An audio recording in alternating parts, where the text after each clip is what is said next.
Professional Text Critique, Bringing Words to Life, Robust Vocabulary Instruction. Authors Isabel Beck, Margaret McKeon, and Linda Kusan, current academic staff at the University of Pittsburgh, collaborated to create a text full of instructional tools focusing on vocabulary instruction as a vital role in guiding students to gain meaning through natural contexts and reading. Dr. Isabel Beck and Dr. Margaret G. McKeon, both scientists at the Learning Research and Development Center, prefaced the book by describing the motivating factors behind their passion for words. Dr. Beck describes her real-world connection she made with words in the 4th grade, while Dr. Margaret G. McKeon tells how her 7th grade language arts teacher's love for creative language influenced her own vocabulary. Dr. Kusan, assistant professor in the Department of Instruction and Learning in Education, explains how her 4th grade memories of finding an inner awareness of words from books made valuable connections to the environment. As a result of their unique yet similar word experiences, these authors wrote this book with the unique ability to transfer and adapt direct vocabulary instruction among all content areas through the use of text talk books, real-world experiences, and various instructional strategies. Furthermore, their objective was to set goals for students while deepening their understanding of academic language through authentic opportunities to use words in and out of the classroom. And the rationale: because their rich vocabulary is a sign of a highly educated person, it is important to foster this in students throughout the grade school years. According to the authors, high school seniors near the top of their class know about 4 times as many words as their lower performing classmates. These students are the ones who are going to be more prepared and successful in college and future careers. Specific vocabulary instruction is necessary because we can't expect all students to enhance their vocabulary through wide reading. This may be possible for higher level readers, but for students who still have trouble with decoding, they will not be able to extract meaningful information about a word through context alone. Students who receive direct vocabulary instruction learn more words over the course of the year than students who are expected to simply learn new words through reading alone. In addition, it is important for students to actually understand and be able to use new words correctly. It is not enough for them to be able to match the word to the definition. Further, the authors wish not only to encourage educators to make vocabulary instruction part of their daily routine, but to make this learning meaningful and engaging. Too often, teachers teach vocabulary by having students look up definitions in a dictionary and then write sentences using the words. This is not interesting to students, nor will it lead to a love of language. We must foster in students a love and curiosity for learning and expanding their knowledge of words not just in school, but outside as well. When this is developed in students through interactive, engaging means, students will become lifelong learners of vocabulary. As a result, the authors wrote this book in order to support teachers in their development of vocabulary instruction that is meaningful and effective. In summary, Bringing Words to Life was written in order to inform educators of the importance of direct vocabulary instruction. If students do not receive this specific instruction, they will not learn as many new words, nor will they likely take an interest in vocabulary on their own. The authors want to help teachers develop exciting, engaging ways to teach vocabulary in order to make students interested and intrinsically motivated to expand their vocabulary on their own. The authors go on to explain how to select words for instruction. Teachers need to choose words not just because they are unfamiliar to students, but because the word appears frequently in other texts. Furthermore, words chosen should be those that students are familiar with in some context. They need to be able to relate the words to others they know so that they have reason to use them. This gives them a broader vocabulary that they can actually utilize. These words that are seen frequently fall under what is called Tier 2. Tier 1 consists of sight words, and Tier 3 consists of words that are not commonly seen in the average text, or may pertain to only one subject area. While it is important for students to be aware of words in all 3 categories, Tier 2 is where most selected vocabulary terms should come from, since words should be relevant to students' lives. Overall, the characteristics known by mature language users are that they appear frequently across a variety of topic areas. They can be worked with in a variety of ways, and they are words of which students already understand the general concept.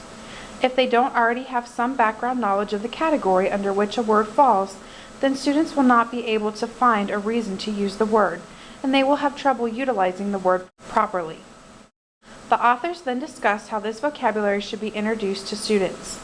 They give the example of students reading a definition from a dictionary or glossary on Monday in Mrs. T's classroom.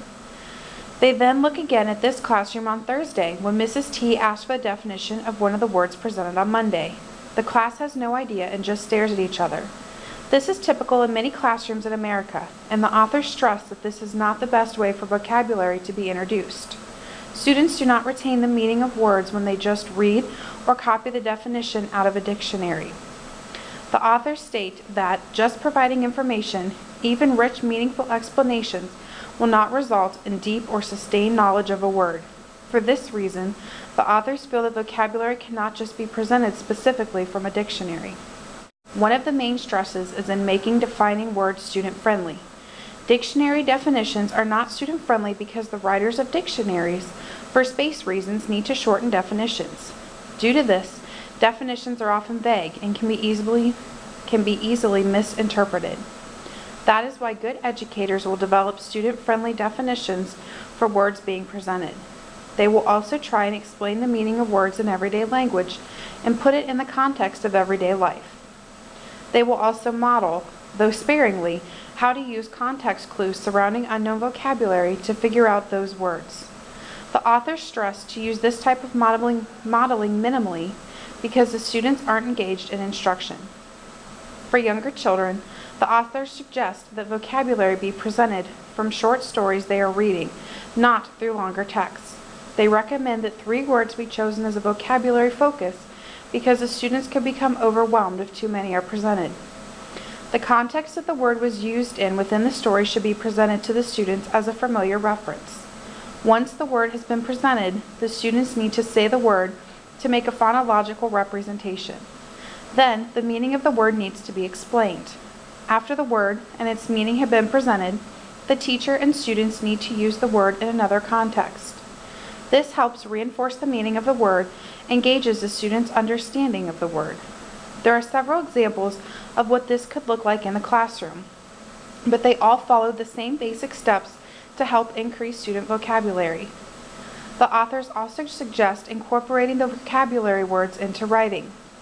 The teacher should use the vocabulary words in writing, such as morning greetings or daily messages, and encourage the students to use the vocabulary words in their writing throughout the week. According to the authors, research shows effective vocabulary instruction consists of frequent exposures to the words, rich instruction, and extension of the word use beyond the classroom setting. It takes an average of 8 to 10 exposures to a new vocabulary before students retain understanding and maintain usage of the word. For this reason, it is important to use a range of vocabulary activities and providing opportunities for review.